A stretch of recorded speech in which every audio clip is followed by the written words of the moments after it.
नमस्कार, मैं खुशबू बंसल, सहायक आचार्य APST एक बार पुनः आपका सभी का स्वागत करती हूँ। हमारे लास्ट वीडियो लेक्चर में हमने एक्टिविटी रेशियो की शुरुआत की थी, जिसमें हम 3 रेशियो के बारे में चर्चा कर चुके थे। Stock turnover ratio, debtors turnover ratio और क्रेडिटर्स टर्नओवर रेशियो। साथ ही साथ हमने इन तीनों में वेलोसिटी कैसे निकालते हैं, stock velocity, average collection period और एवरेज पेमेंट पीरियड, इसकी बात भी हम कर चुके थे। आज हम इसका रिमेनिंग पार्ट कंप्लीट करेंगे। जो बाकी बचे हुए 5 रेशियो है, इनकी बात हम करेंगे हमारे इस वीडियो लेक्चर में।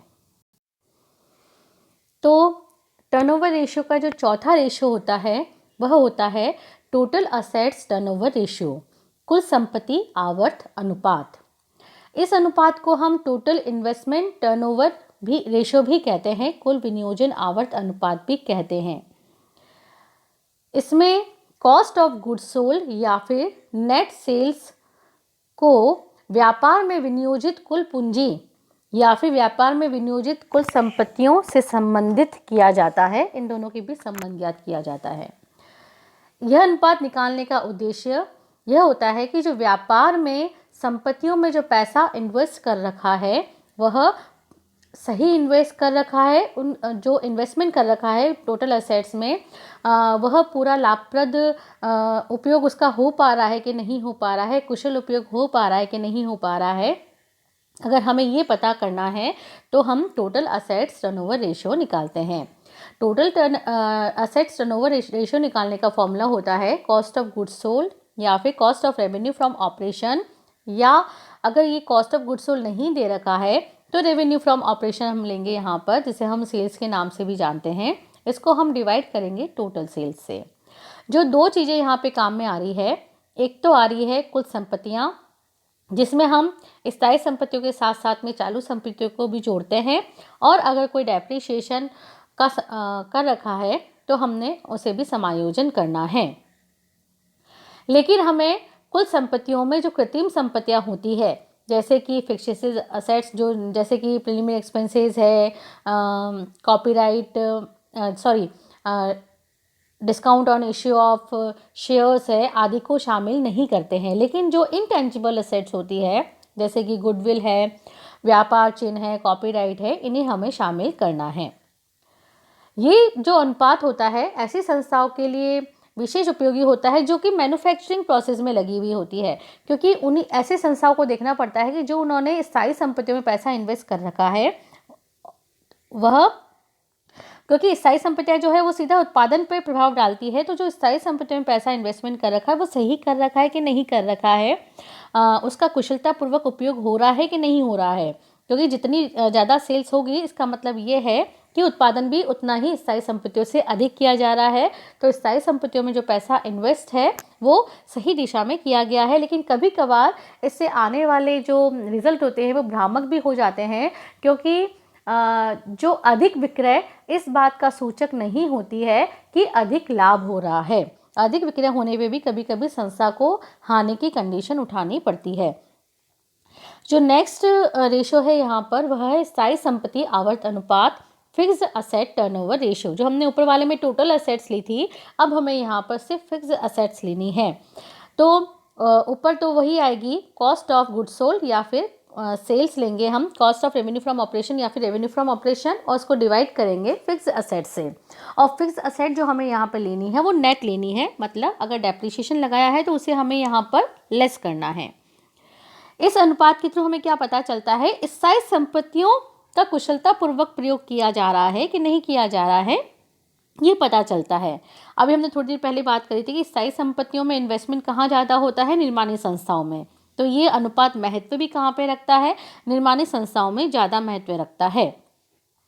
यह अनुपात जितना ज़्यादा होगा उतना ही संस्था के लिए अच्छी कंडीशन है। लेकिन अगर यह अनुपात जितना कम होगा, इसका मतलब ये है कि जो संस्था ने फिक्स्ड असेट में इन्वेस्टमेंट कर रखा है वो अनुचित कर रखा है, आवश्यकता से अधिक कर रखा है। नेक्स्ट जो रेशियो हम निकालते हैं इस कैटेगरी में, वो निकालते हैं करंट असेट्स टर्नओवर रेशियो। पहले हमने टोटल असेट्स ली, फिर हमने उसको दो भागों में बांट दिया, फिक्स्ड असेट्स और करंट असेट्स। तो फिक्स्ड असेट टर्नओवर रेशियो अलग निकाल रखा है, करंट असेट्स टर्नओवर रेशियो अलग निकाल रखा है।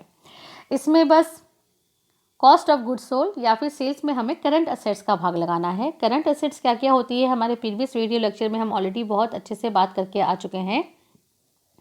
यह रेशियो चालू संपत्तियों में हमने जो इन्वेस्टमेंट कर रखा है उसकी वो कितना सही कर रखा है, उसके कितनी लाभदायकता प्राप्त हो रही है, इस पर प्रकाश डालता है।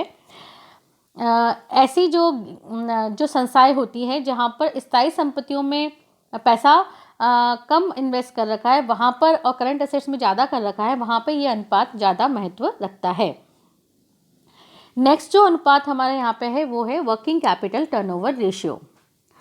वर्किंग कैपिटल क्या होती है, पहले तो मैं ये बात कर लूँ। वर्किंग कैपिटल होती है करंट असेट्स में से जब हम करंट लायबिलिटीज़ को लेस कर देते हैं तो वर्किंग कैपिटल निकल जाती है, कार्यशील पूंजी निकल जाती है। अर्थात जो करंट असेट्स का करंट लायबिलिटीज़ के ऊपर आधिक्य होता है वो ही कार्यशील पूंजी कहलाता है। वर्किंग कैपिटल टर्नओवर रेशियो निकालने का फॉर्मूला होता है cost of revenue from operation, मतलब कॉस्ट ऑफ गुड्स सोल्ड लेंगे, अगर नहीं दे रखी इक्वेशन में तो फिर सेल्स लेंगे, मतलब रेवेन्यू फ्रॉम ऑपरेशन लेंगे, उसको डिवाइड करेंगे नेट वर्किंग कैपिटल से।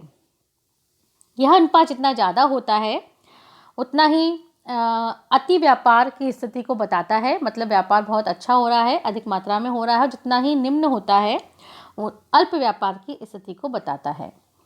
नेक्स्ट जो यहाँ पर टर्नओवर रेशियो है वह है पूंजी आवर्त अनुपात, कैपिटल एम्प्लॉयड टर्नओवर रेशियो। यह अनुपात एक बहुत ही इम्पॉर्टेंट अनुपात है क्योंकि जो व्यवसाय में पूंजी विनियोजित हो रखी है, जो कैपिटल एम्प्लॉयड कर रखी है हमने, उसमें और सेल्स के बीच में, दोनों के बीच में संबंध प्रकट करता है। विनियोजित पूंजी और सेल्स के बीच में या फिर कॉस्ट ऑफ गुड्स सोल्ड के बीच में संबंध प्रकट करता है।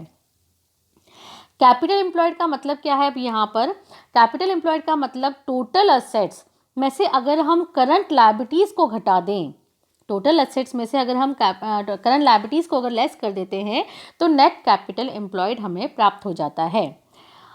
फॉर्मूला जो रहता है कैपिटल टर्नओवर रेशियो का वह रहता है कॉस्ट ऑफ गुड्स सोल्ड, अगर दे रखी है तो कॉस्ट ऑफ गुड्स सोल्ड लेंगे, नहीं दे रखी है तो रेवेन्यू फ्रॉम ऑपरेशन मतलब सेल्स लेंगे, उसको डिवाइड करेंगे नेट कैपिटल एम्प्लॉयड से। अर्थात कभी कभी हम यहाँ पे क्या करते हैं कि नेट कैपिटल एम्प्लॉयड की जगह टोटल कैपिटल एम्प्लॉयड भी ले लेते हैं। तो अगर टोटल कैपिटल एम्प्लॉयड से अगर रेशियो पूछा है कॉस्ट ऑफ गुड्स सोल्ड का, तो उसमें से हमें जो टोटल एसेट्स है उसमें से हमें करंट लायबिलिटीज़ को लेस नहीं करना है। इसका महत्व क्या है, जो पूंजी आवर्त अनुपात है वह जो हमने पूंजी इन्वेस्ट कर रखी है उसके कुशल उपयोग के द्वारा, मतलब उसका हम कितना अच्छा उपयोग कर रहे हैं व्यापार की लाभदायकता को बढ़ाने के लिए, प्रबंधन की कुशलता को बढ़ाने के लिए, ये रेशियो बताता है। लास्ट इस कैटेगरी का जो रेशियो है वह है शुद्ध मूल्य आवर्त अनुपात, नेट वर्थ टर्नओवर रेशियो।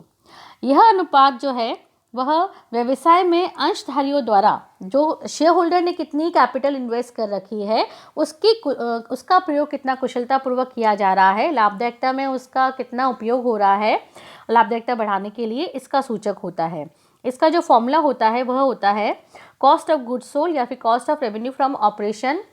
दे रखा है तो वही लेंगे, नहीं दे रखा है तो रेवेन्यू फ्रॉम ऑपरेशन मतलब सेल्स लेंगे, उसको डिवाइड करेंगे हम यहाँ पर नेट वर्थ से। नेट वर्थ को हम शेयर होल्डर फंड के नाम से भी जानते हैं।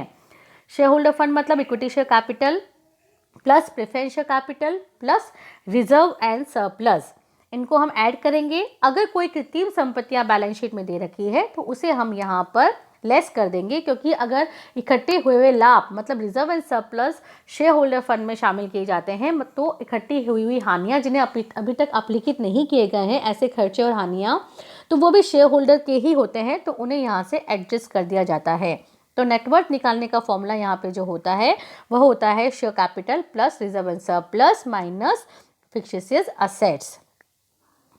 यह अनुपात जितना अधिक होता है उतना ही व्यवसाय कुशल माना जाता है कि व्यवसाय जो है वो अच्छी तरीके से ऑपरेट हो रहा है और जो संस्था में अंशधारियों ने पैसा लगा रखा है उसका पूर्णतया और अधिक कुशलता से प्रयोग किया जा रहा है। और व्यापार भी ज़्यादा हो रहा है, लेकिन जितना ये अनुपात कम होगा उतना ही व्यापार के लिए नेगेटिव स्थिति होती है। तो इस प्रकार से हमने यहाँ पर जो टर्नओवर रेशियोज़ है उनको यहाँ पर कंप्लीट किया है। नेक्स्ट कैटेगरी देखेंगे हम हमारे नेक्स्ट वीडियो लेक्चर में। Thank you so much.